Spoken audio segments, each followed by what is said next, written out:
இன்னைக்கு சுவையான கேரட் பர்பி செய்யலாம். அதுக்கு நெய் சேர்த்துக்கலாம்.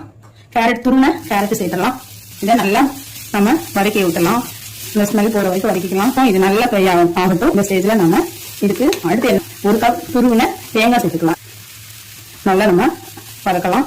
இது சூப்பரான ஒரு ஸ்வீட்டா இருக்கும், ஆரோக்கியமான ஸ்வீட்டும் கூட. இப்போ இது நல்லா ரெண்டுமே ஃப்ரை பண்ணிட்டோம்.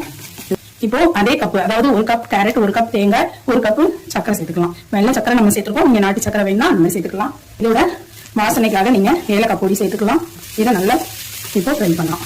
நல்லா பால் பவுடர் சேர்த்துக்கலாம். இப்போ மில்க் பவுடர் வந்து நீங்க கட்டிகள் விடாம நல்லா கலரிக்கலாம். இப்போ கலந்து விட்டாச்சு. இப்போ இதை ஒரு பிளேட்டுக்கு மாத்திக்கலாம். இப்போ இந்த பிளேட்ல நெய் தடவி நம்ம இந்த பிளேட்டுக்கு மாத்திக்கலாம். இதை நம்ம அப்படியே இந்த பிளேட்டுக்கு மாத்திடலாம். அரை மணி நேரம் கழிச்சு நம்ம பார்க்கலாம்.